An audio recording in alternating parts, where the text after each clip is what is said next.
Did you know there is a town where the sun doesn't rise for over 2 months? Welcome to Utqiaġvik, Alaska, the northernmost town in the United States.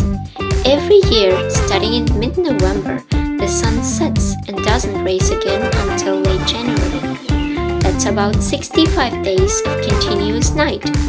Imagine going about your daily life in permanent darkness. But here is the flip side. During the summer months, Utqiaġvik experiences the midnight sun. From May to August, the sun remains above the horizon 24/7, giving residents continuous daylight for nearly 80 days straight. So could you handle months without sunrise or sunset? It's a remarkable phenomenon that shapes the unique lifestyle of those who live there.